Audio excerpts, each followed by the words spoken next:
On our YouTube channel, we just have the session from earlier today for Zeta Chain. So if you guys missed that, then definitely be sure to. Otherwise, for those of you that are in here that have the verified developer role, if you have the verified developer role, then I will be tallying up your name here at the beginning of the session and at the end of the session. And if you attend this session as well as the previous one and the next two ones, then we will be giving you 10,000 ally. But only if you have the verified developer role. And the next two ones. Cool. So it looks like the audio is working well. So I will send you guys the link now if you want to go ahead and hop in on the YouTube live stream. Of course, we kind of do it async here. So here is the YouTube link in the chat if anybody wants to hop in. That is going to be where this session is recorded, and it will sit once we kind of wrap it up here in about 30 minutes. But like I mentioned, today we have Dave from the Taiko team hopping in. Should be hopping in hopefully in the next 2 or 3 minutes. We have it scheduled for 2 p.m. It is 1:57 p.m. right now. So we'll let you guys know when he hops in. But in the meantime, if you guys haven't seen, earlier today, I guess last night, we announced our BTC Connect product. So this is something that at Particle we've been working on for quite a while, diving into the Bitcoin ecosystem. And basically with BTC Connect, what we're doing is bringing account abstraction directly to the Bitcoin ecosystem through the means of EVM compatible layer 2s. So by leveraging BTC Connect and this product that we're building, essentially you're going to be able to leverage things like Rootstock and Merlin and BEVM, B squared, if you're familiar with these chains, through Bitcoin wallets that you already own, so Unisat, Xverse, OKX, etc. And you can use smart accounts directly through these wallets on these EVM compatible Bitcoin layer 2s in the same interface that you would use your normal Bitcoin wallet.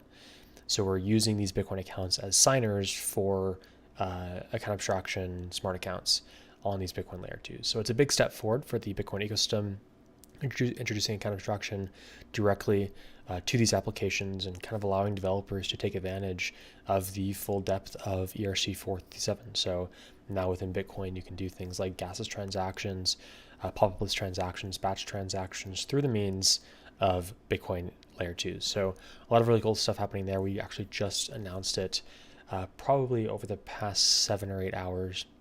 This is something that we've been working on for quite a while. If anybody here is kind of interested in the Bitcoin space or follows it, then I definitely recommend giving that a look and kind of following the development over there. We're working with people like BitGet, Unisat, as well as a number of others to push that forward and hopefully bring the Bitcoin ecosystem to a kind of more parallel space with the EVM ecosystem in terms of how it onboards users and kind of retains new users in the sense of consumer applications. So this is kind of what we've been building. And then over the next few days, something that you guys can expect from us at Particle is that, of course, we've been kind of teasing the launch pad with the People's Alliance. This is kind of like the big point of utility for us is staking as well as the launch pad with the Ally token.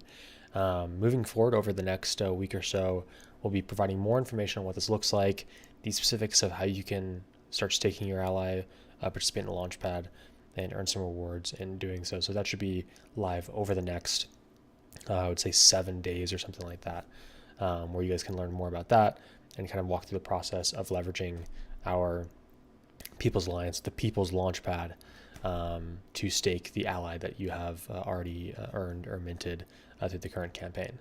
Other than that, looks like Dave is here in the space. So I will, Dave, if you want to raise your hand, I will throw you up here. We can kind of start with some introductions here while we kick everything off. Just started the live stream on YouTube, so I think we are good to go on that side. But I will pull you up as soon as you're ready. Perfect. There we go. All right. Hello. Hello, hello. Hey, how are you doing? Doing great. Nice to be here. Thanks for inviting me. Yeah, no problem. Thanks for coming up. We're pumped to have you here. This is I was just telling the audience a moment ago, this is the third workshop that we're doing, a part of this workshop marathon, which is a total of 5 workshops. Earlier today, we did a session with Zeta Chain, and before that, we did a session about kind of just protocols specifically. And we're really excited to have Taiko here for the third section, because, like I was saying, I think you guys at this point are number 3, if I'm correct, on our top used chains within our bundler for account abstraction. And you guys are sitting at hundreds of thousands of user operations within our bundler, and we see a lot of developers pretty interested in building on Taiko. So excited to have the opportunity today to kind of go through the process of what it looks like to build on Taiko, and provide a bit of an introduction for it, both due to the audience here live on Discord, the audience live on YouTube, as well as the audience kind of watching the recorded session back. But maybe Dave, before we kind of jump into it, could you maybe give a quick intro on kind of what brought you into Web3, what got you started with Taiko, and a little bit about yourself? Yeah, absolutely. So I studied computer science and just worked in engineering for a bit, and I found out that I really enjoyed writing documentation and just kind of explaining things to people. I just really enjoyed doing that, especially around like tooling and things like that. So I was interested in that, and I ended up working at GameStop as an engineer on an NFT marketplace for a while. And then I met someone there who was working at Taiko, and I just wanted to move into something more, a little bit deeper into Ethereum, and it sounded fun, sounded cool. So yeah, and then I just kind of like fell into it, and I've just been working at Taiko for a little bit over a year now, and I just love the whole Web3 movement. Like I love all of the ideals of like free software, and trying to promote user freedoms, and I just like the whole space in general. And yeah, I think that's how I ended up here. I think people end up doing what they want to do somehow, or gravitating towards it. So yeah. Definitely, yeah, that's dope. I remember like the first time I really learned about Taiko was in New York. I think I met with Marcus on your team, and I saw him at one of the events wearing the merch, and I kind of learned a little bit about Taiko, and I really like the idea. And I think you guys have been getting a lot of attention over the past, 2 or 3 months from the ecosystem, especially the developer ecosystem. But I think maybe it would be worth providing a quick introduction to kind of what Taiko is and kind of like what like your mission is within the space, for those that are here that might not be familiar. Sure. Yeah, so the best place to learn about Taiko, if you are interested, is docs.taiko.xyz, and we tried to do our best there to explain it. But the basic thought process for Taiko is that Ethereum ended up being too expensive. It still kind of is, and it was when we started working on it. So that was the problem. And we wanted to extend some core properties that Ethereum has. So, for example, the censorship resistance, permissionlessness, security. Yeah, so we looked at the rollup centric roadmap that was published, which basically is a way to make Ethereum cheaper while retaining all of its core properties, like the censorship resistance and permissionlessness. So yeah, we decided that we wanted to do a rollup. A little bit of an aside, now there's a lot of different stuff. There's these Validiums and Optimiums and ZK state channels and all kinds of stuff. But we are doing a rollup, which is a very specific kind of way to scale Ethereum that, like I was saying, keeps those properties. And it posts all of its data to Ethereum as a data availability layer. So, anyways, we were like, yeah, we want to make Ethereum cheaper. A rollup sounds like a good way to do that. So, we've just kind of been building a zero compromises approach to extending those core properties. And we're doing that by building a based rollup. So, a based rollup means that Taiko doesn't operate any sequencer. We just use the Ethereum validators. Basically, there's no, when you send a transaction on Taiko, it just any community member who is running a node, and anyone can run a node. We have many people running nodes on Taiko in our community. They just submit this permissionlessly to the Ethereum transaction pool, and then that gets included on Ethereum. And then there's a smart contract that takes those transaction inputs and uh, and processes them to and other nodes download this transaction data right now from the smart contract, in the future from data blobs. I feel like I'm going a little bit off here. I don't want to be overly technical, but yeah, we try to build a roll up that, I guess what I'm trying to say is that we don't want to violate any properties of Ethereum whatsoever. So no centralized sequencer, no non-permissionlessness. Like everything is just free to use. Everybody, the network is run by the community, and yeah, that's basically what we're working on. So we tried to be at the absolute cutting edge of what is the best way to scale Ethereum, and that is manifested in two forms for us. One is the based contestable rollup, which we are planning to deliver on our mainnet in a few months, and the other is a very interesting one called a booster rollup, which is a way to scale Ethereum natively. So essentially, the idea is there is no rollup. Like you don't have to deploy to an L2.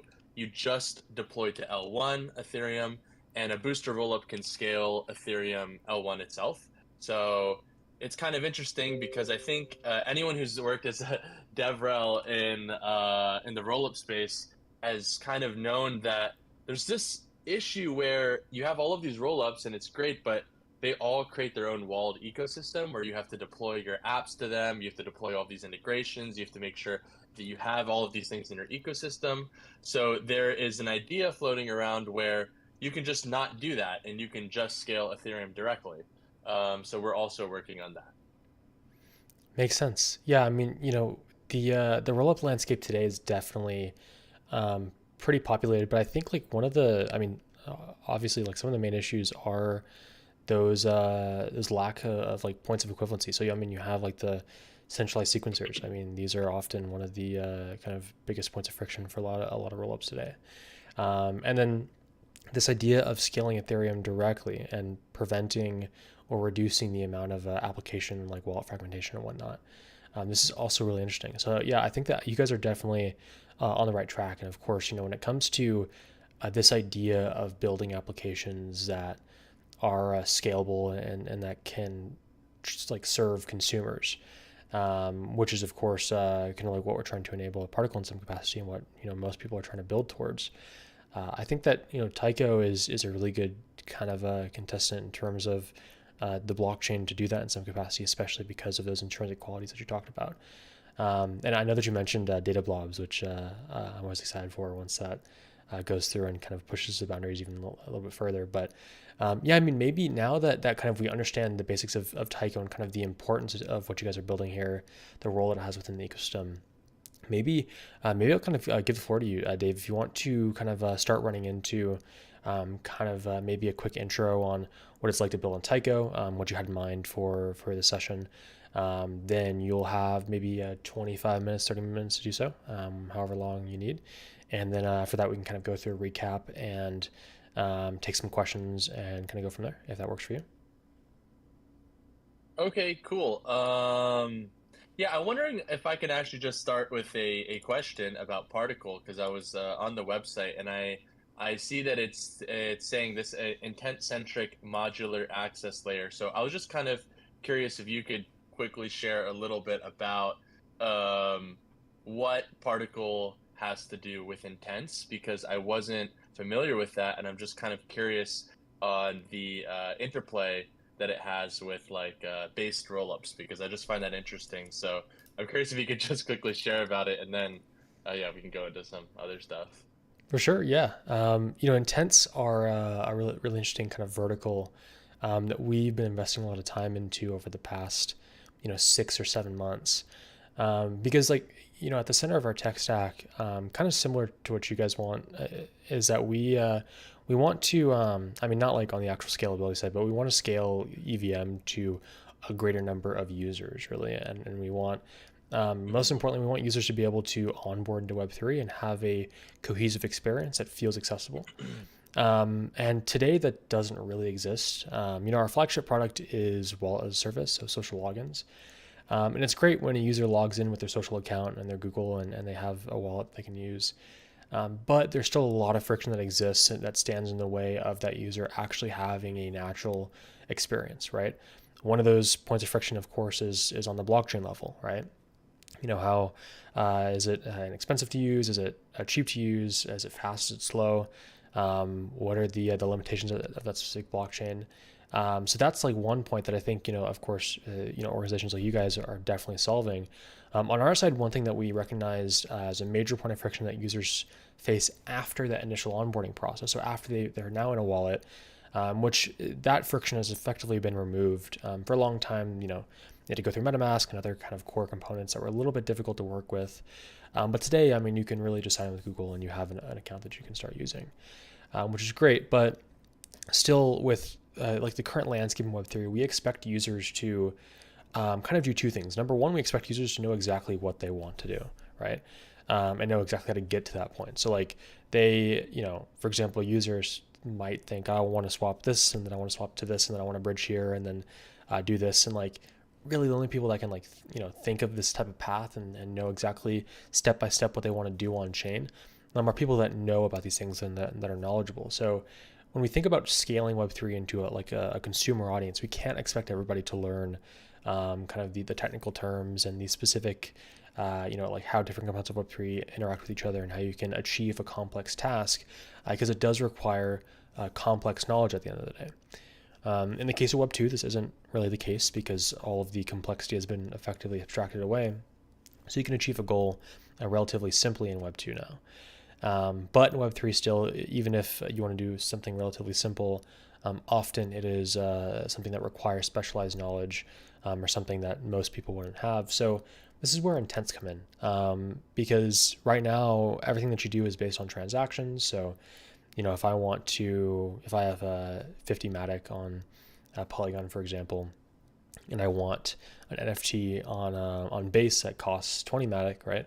How do I get to that point? Well, if I want to do that, I have to, bridge, and I have to swap and do a bunch of things like 5 or 6 operations to ultimately end up with that NFT on base.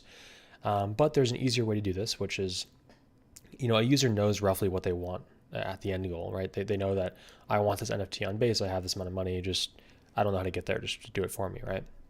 This is the kind of goal of intents. So with intents, rather than users defining every step in the process, so this transaction-centric landscape where everything that they do is an individual transaction or a group of very related transactions, instead they just simply express their end goal, and basically have solvers that will then say, okay, well, this user has X amount of this and they want X amount of this, right?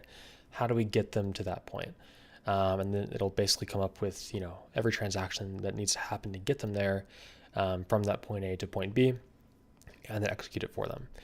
So in this sense, you can basically transition the kind of, when you're working with Web3, you can transition a lot of the cognition to computation, where users still are just as satisfied with what they had before, even more so now because they don't need to think about it. They get exactly what they want just by simple expression. And in this sense, we can hopefully introduce more people into Web3 and retain them after that initial onboarding process, because it's great if we can get them in and we can get like a bunch of accounts made. But the goal, of course, is to keep these people here, having them continue to interact and kind of generate value within the ecosystem. And this needs to happen through an alternative landscape that isn't dependent upon like a transaction-centric kind of interaction scenario, which we currently abide by. That's complicated, that requires a lot of cognition. So instead, intents alleviates a lot of that and transitions a lot of that cognition to computation through solvers. Hopefully that's a decent explanation. But I think that this solution, paired, of course, with solutions like what Taiko is building alongside a few other things, like we're even building more account abstraction, technology and privacy stuff. There's a lot of moving parts in the stack of what creates a cohesive kind of user experience, what keeps people in Web3, what makes them want to feel engaged with the content. And that's where we think intents will play a major role. Not the entire role, of course, because you still need all those other components, but we think that, in the next 12 months, what you'll hopefully see is a really strong onboarding process. They start using a blockchain where it feels cohesive, it feels natural, it feels quick, and then they can immediately start transacting on that blockchain through intents. just through simple expressions, and it's all hopefully private. It functions across chains seamlessly, and this is kind of the experience that we envision and we hope for users. But hopefully that answers your question. Okay, very cool. Yeah, thanks for sharing about that. I think, yeah, we're all trying to work on some similar things, and I was very curious about that because it seems like a good fit for based rollups in general. These solvers, because you don't have any like, they kind of rely on a block builder to or a solver to kind of like figure out the right transaction ordering, the most profitable one to determine the next blocks in the roll up. It's actually kind of interesting. I think that a fully permissionless um, sequencer set, right? Like if you just say anyone can sequence blocks, it does end up centralizing to the person that's just most profitable. So whoever can most efficiently solve things or order things ends up being effectively a centralized sequencer, even though the system is permissionless. And I do think that we see that in Ethereum today because it's interesting, in a way, Ethereum actually has pretty weak censorship resistance properties ever since validators started opting into MEV Boost. Because now that everyone's using MEV Boost, the sequencer set is effectively just the block builders that all of the validators are running to depend on. And yeah, I just think it's interesting to see how intents and solvers and all this stuff like play into the core Ethereum landscape, and it's really exciting to hear about that. So thanks for sharing the TLDR on that.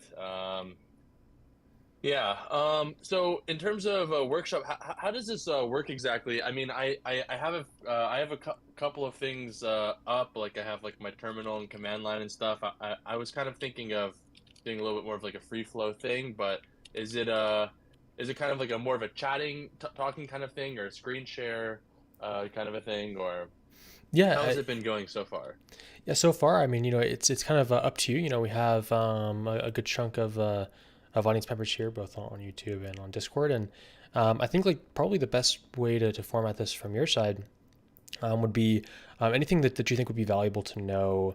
And you can share your screen, of course, if you'd like to kind of get a developer started working with Taiko quickly. So Okay. maybe an example of what it's like to build in Taiko, or if you have any example applications that maybe you want to run through or anything of that nature.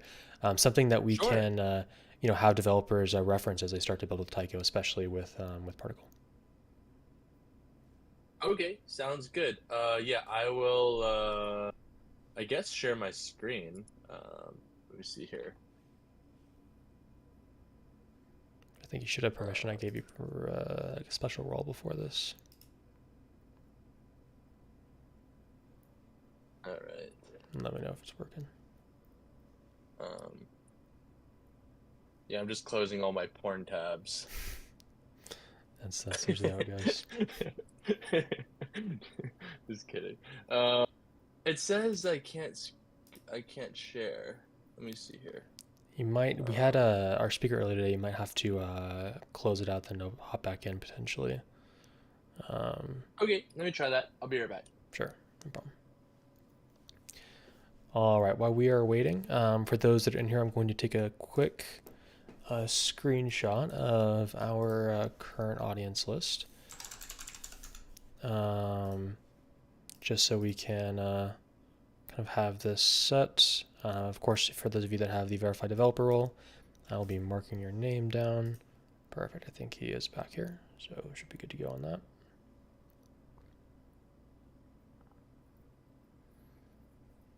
All right. Is Okay, you back? I think it works now. Yeah. Perfect. Oh wait. Let's see. Let's see. Oh, entire screen go live. What? Hmm. Discord is capturing your screen. It says you can't stream into this channel. Really? Maybe here 1 second. Let me try one thing that I think I should be able to get it to. I might need to edit the permissions on your role real quick to be an Okay. administrator. There we go. Okay, I didn't have you as admin. Maybe you can try one more time. Okay, now it works. Now it will work, I'm fairly sure. Perfect. Okay. Okay, cool. I can even say what's up. Hey guys. There we go. Um, all right. So, oh yeah, you can just see my screen, right? Yep. Okay. It's always like okay, cool. Let's see here.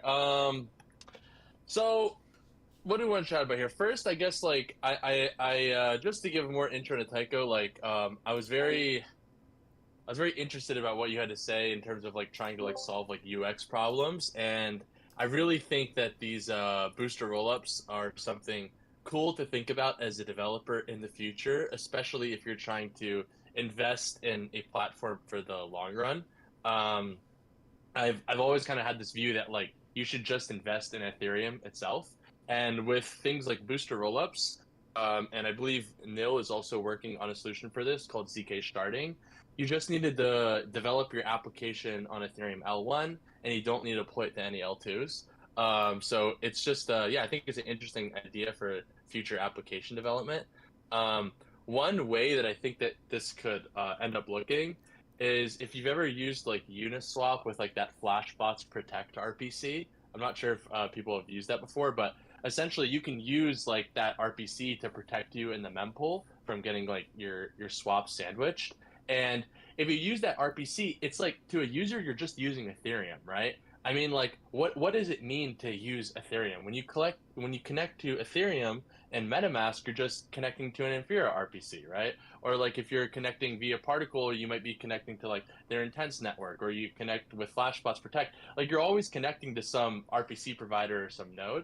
And in a way, you can think of a booster rollup as like kind of like this flashbots protect RPC. It's just like yeah, it's like maybe Taiko boosted or something, or Ethereum boosted, and that chain automatically has all of Ethereum uh, on it that you can interface with. You can interface with any layer one contracts, any layer one system. It's just a perfect mirror of Ethereum, but cheaper. So yeah, I just thought that was interesting, and pardon my excitement towards it. I just wanted to share a little bit about it for any interested developers. So I guess we can start with like this documentation here. Like, if you go to like yeah docs.taiko.xyz or like or taiko.xyz, you can just click on docs here. Then you can view some of our documentation. Um, I think that we used to have better docs on getting set up with Particle, and I think maybe we should work together after this to add some learning resources for that here. But we just refactored all of our docs, so like some stuff was missing that we had before. So a little bit of a transitory period. But yeah, the docs are pretty much broken up into like two sections. Like one are like core concepts where you can just like learn more about Taiko. Um, I really like this page if you're trying to get started because it's hard to know like what it is that you want to get started on because yeah, of course there's application development, but if you want to contribute to the project or work on it in any other capacity, you might just be curious like okay, what is Taiko and what is it that I could work on? And this page kind of goes through like what are all of the organizations, what is the Taiko protocol, and then it goes through like all of the products that are operated by Taiko Labs. And yeah, there's various front ends. There's some non-critical back-end infrastructure.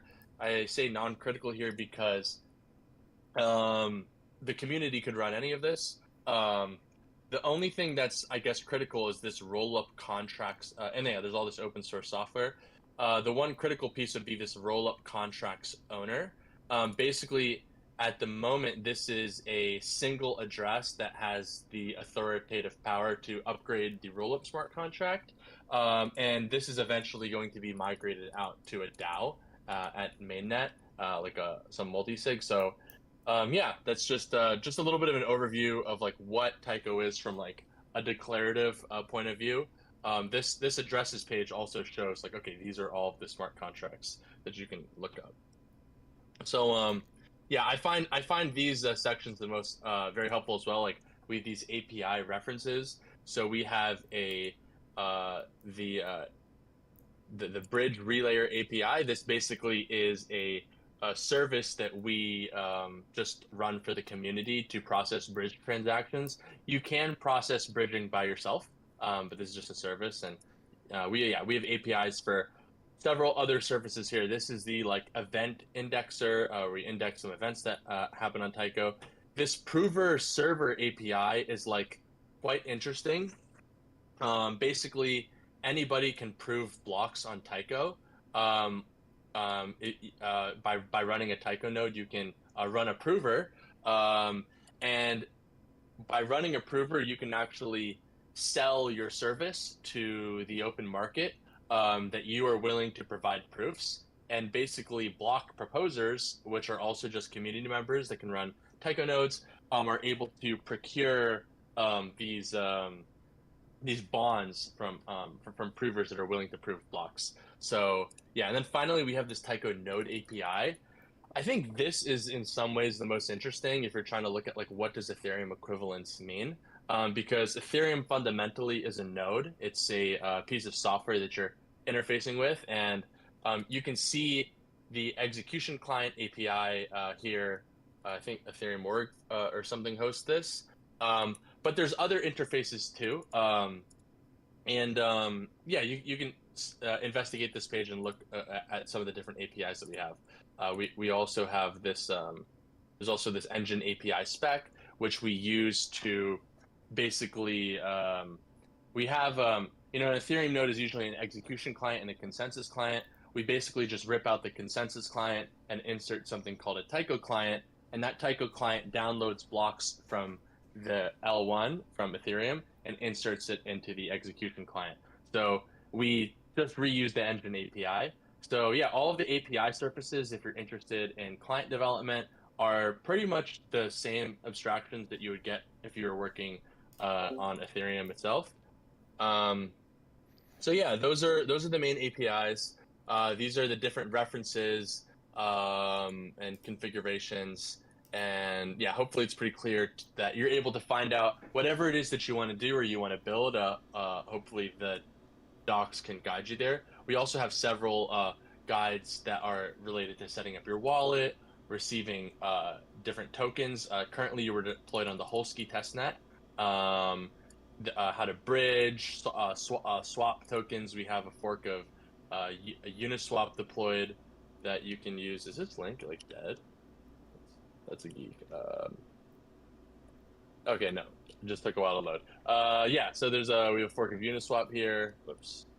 Um, and yeah, how to deploy contracts, verify contracts, and then running a node. And yeah, and then if you want to learn about Taiko, like I said, we have all of that information here.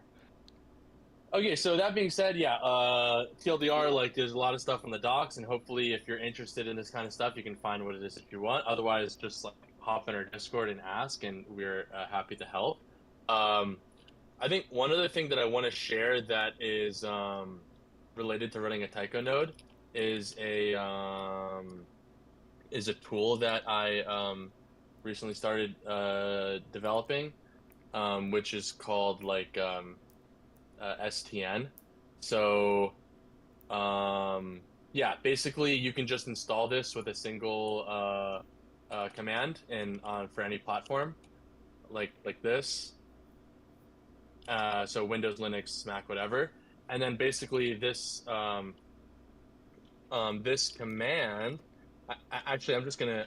This command basically can help you run a Taiko node very simply. So we're actively developing this and trying to make it easier and easier to use. But for example, you can just like install a Taiko node. Mine's already installed. Um, you can like remove a Taiko node. I need to start Docker really quick. Um, remove, and then yeah, you can. And then after you install it, I'll just like reinstall a Taiko node here. It's like a very easy way to just like start a node. So I can configure the node. Basically, I would the only thing that you need to run a layer 2 node is a layer 1 node. That's like the most fundamental part of running any layer 2 node, whether it's on Taiko, Arbitrum, Optimism, or whatever. Like a layer 2 fundamentally needs access to a layer 1 node, and that's all it needs actually. So I'll just do some like dummy address here because I'm not sure what mine is on this computer. But yeah, you would just enter in your layer one endpoints, and then your node would be configured, and then you can just like do a command like just like to turn on your node, and then it would be successfully started. Like right now, if you check the logs, there's logging commands too. There's going to be errors that it's starting, but there's going to be errors because it's like I just put dummy data in for that layer one endpoint, and it won't be able to build the blocks. But yeah, it says like here, look up ASDF, like no such host. Um, but yeah, I do have a node running here on my other server, and there's dashboards that run on like localhost, um, 3000, where you can see the progress of your node. So yeah, right now running a Taiko node takes about 60 gigabytes. Uh, Wait, actually no, this is a whole sky L1 node. So if you want to run a whole sky L1 node, that takes about 60 gigabytes. If you want to run a Taiko node, that's at like 10 gigabytes right now. And yeah, so check out this tool if you want a really easy way it's just called STN. Um, and I'll add it to the doc soon. But it's just a way to easily run a Taiko node. So yeah, let's see here. I guess yeah, I don't want to blabber on too much. I kind of maybe want to take some questions from the audience too, if anyone's like because it's such a wide field of like things to do. I don't know like if I should go hard into like node development and or what side. So I guess we can just open it up and see what other people may have as questions. But hopefully that was somewhat insightful. Oh yeah, that was solid. That was a good introduction to your documentation, kind of what you guys have over there. I like the Swagger API reference. It's pretty dope. We're actually about to move to README, which has Open API, like interactive API reference. So we've been working on that for quite a while. It's difficult though, getting RPC endpoints to abide by Open API specs. So it's been kind of a battle on that side, but I think you guys seems like on your docs it looks really good. But definitely we should add a particle page or something in there. I think we had one before, but maybe it got overwritten or Yes. something like that. Yeah. Yeah, because we just moved. We did have one before, and we need to add it back because I know a lot of this community here is obviously interested in building with Particle and Taiko. So yeah, let's get that done ASAP. It's from we just refactored all our docs actually from we were using Nextra before, and like I didn't really love it for a while. Like we started with Docusaurus and it was okay, and then we went to Nextra and I didn't love it. Um, for a few different reasons. But yeah, we ended up just refactoring to Starlight, which uses like Astro as a backend, and it's been really nice. And yeah, we still need to get all of the learning resources back to build on Particle, to build on other things that developers are interested in. So, but yeah, definitely happy to chat about that open API stuff you guys are doing. That sounds really cool and something that we'd like to do as well. So yeah, hit me up. For sure, yeah, I will. I think there's been like so far. I did a video for Taiko. Maybe it was like a month and a half ago now. It was like a 15-minute video, like here's how you build in Taiko with Particle, and it was a step by step code breakthrough, and it got a lot of really good attention from the community because I think like there is a demand for building consumer adjacent applications on Taiko, at least from what I've seen so far. And I think we had this campaign with you guys. Maybe it was a month ago at this point. We did it in tandem with Dot Names, I believe, or Dot Taiko. And in total, this campaign I think yielded maybe it was 300,000, 500,000 user operations on Taiko through account abstraction. Jeez. So it was a lot of activity. Yeah, we were really excited about Yeah. it. And the blockchain held up really well. Wow. We've done that with some other chains, and it doesn't always hold up perfectly. But with Taiko, it was that campaign went really well, and we have been seeing a lot of demand. I get messages from developers almost weekly of they're building on Taiko and they have a question or something of that nature. So it's you guys are definitely cultivating a pretty solid developer community, and we love to see it. I'm curious. Like one question I have for you is there's a lot of kind of new stuff happening in like the Ethereum scaling the rollup space over the next few months. Of course, like one of the biggest being like dank sharding and whatnot. But from your perspective, I guess what is your like number one kind of a next thing or upgrade or something of that nature that you're looking forward to Yeah. that you think will kind of shift the landscape a little bit?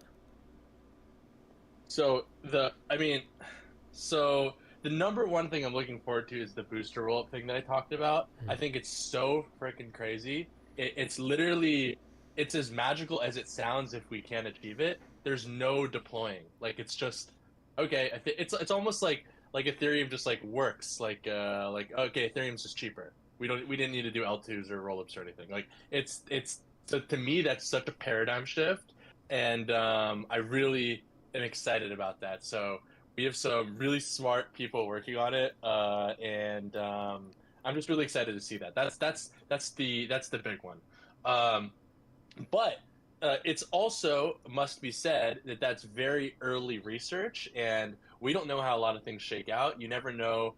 There could be. I mean, who knows? I guess I'm not working so closely on it that I know all of the problems that could arise. I mean, although it looks good, it's just so new. You know what I mean? And it's not to downgrade or say that there's any. It's not like a silver bullet either. I would say like rollups and even having your own parts of a chain in a way. And I kind of say parts of a chain instead of like separate chains because things are always better inside of some ecosystem. For example, like the super chain that like Optimism has, or some hyper chain that I think ZK Sync is working on. Like it's kind of worse when you start like mixing bridges and mixing security principles like between these. And it's better to be like all within one umbrella. But yeah, there's advantages to being having a roll up in the more traditional sense on these things. So, and to answer your question, what we're looking at for the next like really short term, like next like 3 months, while all of this stuff is going on with EIP 4844, with like a lot of people rollups having their main nets out, is basically we want to deliver like this zero compromises approach to scaling that I talked to you about in the beginning, where it's not like, oh, we're going to work on decentralization, we're working towards a multi-proof system or anything like that. Like in our mainnet, which we anticipate in a few months, like we want to have fully permissionless, fully decentralized, completely community run, yeah, no centralized sequencer, multi-proof architecture, like just a zero compromises scaling solution. Um, Aside from probably, I can't remember all the roll up training wheels. Like maybe some things with the DAO may not be there, but like we're thinking about like every scenario, right? Because for example, and I think all the roll up teams are like with this. Oh, and also for our mainnet, we will have EIP 4844 enabled, which is going to be interesting as well. So we've already been integrating with their dev nets, so we're really excited for that. But there's an interesting thing. Like if you use data blobs, right? Like data blobs are just like that cheaper sidecar on Ethereum. For those who in the audience who don't know, it's like Ethereum is expensive, so now they got this little sidecar, which is a blob, and it's like you can use this to store the data. It's a little bit cheaper, but we're not going to hold on to the data forever, right? And the thing is, if they don't hold on to that data forever, then if, for example, you didn't have any nodes in the network, right, with on Taiko or something, then there'd be no way for you to build all of this state back to Genesis, right? Like it could delete itself technically, right? And it's a really important property that you can always run a full node. It's like the most critical property. Like when we say like a bridge is like trust minimized, it's when someone can literally run an Ethereum node, run a Taiko node, generate a Merkle proof by themselves, do verify the Merkle proof by themselves, and do the whole thing by themselves, right? Like they don't need to talk to anyone, they don't need anything. They can sync the network because it's on Ethereum. Ethereum has these bootstrap nodes. You can connect to the network. You can just do it all yourself. So we're just thinking of like the full trying to be really strict about this property of what a rollup is and how it's like a no compromise approach to scaling. And yeah, that's what we're trying to deliver in a few months. And yeah, it's been a long journey for all the rollup teams. I think everyone at Optimism, Scroll, Arbitrum, like everyone's been doing such an amazing job, and it's cool to see all of it starting to come together. So yeah. Definitely. Yeah, I say it all the time, and I think I said this I might have said this in the session earlier today, but I think like, truly like we're only a few months away, and I think going into 2024, there's a lot of technology that's like been in the works for a long time. It's like just now coming to fruition, right? From the various different role technologies, and then even like what like talked about earlier, like Intents, alongside a number of other things, ZK, like the flagship privacy features, even like things in the Bitcoin ecosystem and other non EVM chains. Like there's a lot of technology that's like just now starting to become usable. And I think like 2024 is going to have some pretty major implications on what's possible, and of course like what scalability looks like in Web3. Let's see, somebody asked a question in the chat. If you can ask on-chain squad, help you out on improving your docs. Is from Learn Web3. The on-chain squad is dope. I think that's on-chain squad is ran by the Ethereum Foundation. It didn't let him post a link, but yeah, that's a pretty cool site. They On-chain squad, amazing. I'll shoot you the link. They actually do it's a bunch of independent developers that will solve GitHub issues that are like trying to improve their contributions. I'll send you the and also maybe if you want to, can you send me the link to that command line interface tool in DMs? Oh yeah, let me do that. And I'll throw it into the chat here. Our bot automatically blocks links, but what I'll do is Okay, yeah, I saw. yeah. I'll send it to you on Telegram, or Sure, yeah, that works. If you send it to me, then I will throw that. Or maybe you can also send me the docs as well. Perfect. yes. So this is that GitHub repository, and looking at that, the tool that you're showcasing, that repository, it reminded me a lot of I don't know if you've ever ran a Farcaster hub, the social protocol.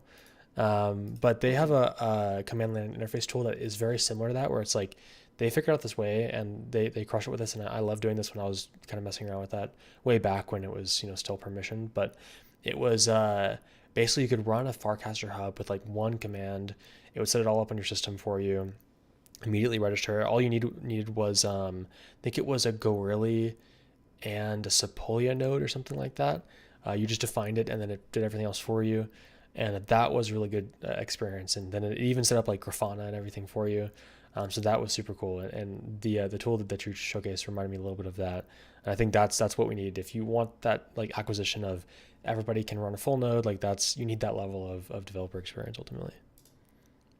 Yes, for sure. Like I'm imagining, I hope someone can have an Android phone or something, or like a tablet, and just download Termux or whatever. I haven't used Android in a while, and just curl this, boom, boom, boom, run a node, like just so easy anywhere is what I'm hoping. So yeah, and I hope it can morph into just a useful way to run Ethereum itself. So keep an eye for it. I'll push some updates, and hopefully it'll be easy to start a Taiko node. Definitely, yeah, that'd be dope. I think there's a lot of, for the developers in here, there's a lot of cool opportunities present. Even though Taiko's, of course, still on testnet. I guess that you guys just released your A6 testnet, right? That was just over the past few weeks, if I'm correct. Correct. And this is our final testnet. Basically, on Alpha 6 is where we have enabled, well, not enabled, but we have a feature flag to enable posting to data blobs. So we're just waiting for the whole Sky testnet to push its upgrade to enable EIP 4844, and then we'll update our smart contract to enable this flag and see how the protocol works on EIP 4844. So that's the plan for this testnet. Perfect. Yeah, I think we just announced full support for A6, if I'm correct. So we're all good to go on that side. For those of you that are in the chat, like I mentioned, there's a lot of really good opportunity surrounding the Taiko ecosystem right now, especially as they gear up for mainnet. So what I want to do is throw a quick video into the chat here. This was made a while back. This was with their previous testnet, but I'd recommend taking a look at this for anybody that wants to build applications on Taiko, leveraging both Particle and of course doing that on the Taiko testnet. So if you want to do that, then that video is right there. I posted that a little while back. Then that is a pretty solid rundown. It doesn't dive too deep into Taiko's architecture. It's mostly just getting going on the chain itself. Of course, it's Ethereum equivalent, so it's very straightforward if you've done any other EVM chains. So in that case, I definitely recommend checking out that tutorial. And I guess any other key links that we should throw in there. Let's see. I think that should work. Any links from your end that you think should be highlighted in the chat here? Nope, that sounds good to me. Yeah, Docs is the best one for sure. We'll also be updating that with these particle links as well. So just that's the best resource, just Docs Taiko XYZ to get started. And yeah, these other links for now. Perfect. Well, then, yeah, everybody that's in here that is already building with Particle or wants to build with Taiko or anything of that nature, definitely take a look at the links in the chat. The Taiko docs are really solid. They have a lot of cool resources. They have, of course, like the full API spec. They have great information on how you can run nodes and whatnot. And of course, if you want to actually kind of use the tool that Dave has been spinning up, the GitHub repository is also there in the chat. And then, of course, the video on leveraging Particle on Taiko, specifically our kind of abstraction integration, is also there in the chat if you want to take a look at that. Beyond that, of course, anybody in here, my DMs are always open. I guess, is there a Discord server, somebody that developers should go to if they want to kind of talk to you guys and maybe learn a little bit more and kind of get hands-on with the technology? Or what's the best way that they can get in touch with you? Yes, I will share a link to the Discord server. Oh wait, no, I won't. It's on our docs though, like under getting support. But I'll also send it to you in the Telegram in case you want to share it here. Okay. And yeah, you can just message us. And we'll help out with whatever you want to build or whatever you want to do or questions you have. If you just want to learn about Ethereum, we're down to chat and online. So, yeah. Perfect. Well, then I think if nobody else here in the audience has more questions, of course, I don't have the chat open for the YouTube, but I think we should be good to go on that. Anything else from your end? Any kind of closing words or last ideas before we kind of wrap it up here? No, not really. I am kind of curious, like that particle network thing you have behind you. Did you make that, or was that like how did you get that? I really wanted like a neon sign, but it can't be real neon because that's too expensive. So I went on to Etsy, I think, and I just found it was like a big LED sign that like mimics neon. I think it Hmm. wasn't that much. It was a few $100, and it's huge. I mean, it's like 5 feet or something like that. So yeah, I just hung it up and I have it plugged in, and then I 3D printed like stands for it so that it sits vertically like that, and it works pretty well. It's I have a lot of lights in here and stuff like that, so it drowns out the room and probably a little bit too much light. But yeah, I tend to stick with that kind of the natural. I used to use like a blurred background or like a zoom background that like does it automatically. But I tend to I got this camera that like blurs the background and stuff like that. So because we've been recording a lot of videos, and including the video that we have in the chat, while that doesn't use webcam, a big part of our developer content is videos. Is probably our number one kind of means of content. So of course, if anybody in here wants to learn more about Particle and kind of dive into what we're doing on multiple different fronts, on Bitcoin, on Intense, on Smart Wallets, and a bunch of other chains, then there's a ton of videos on my Twitter. You can click on that link right there and go there. I post usually 1 to 2 videos a week, 15 minutes or so, diving into a different concept. So definitely that's a good starting point. And of course, if you guys want to kind of dive into Taiko and learn more about that, head on to their Discord, go into their documentation, and that is a solid place to start. Like I mentioned, a ton of really cool stuff happening. I think the next few months are probably some of the most exciting, really in like the medium term in terms of the direction in which role technology and just generally Web3 is going, and the opportunity that presents for builders. So we're really excited for it. We're really glad to be partnering with Taiko and to be supporting you guys natively on our Smart Wall as a service. I really appreciate you hopping in today. It was a solid discussion. I think it was a really good introduction to Taiko and kind of what you guys are working on. And other than that, I think we will go ahead and wrap it up. Like I mentioned, we have the YouTube that is currently live. It will be recorded and posted on our YouTube channel afterwards. And then additionally, the last thing before we kind of wrap it up here is that I will do one more quick screenshot here of the audience, and then we will go ahead and wrap it up. So let me go ahead and grab that. And perfect. There we go. Awesome. Well, appreciate you coming on again.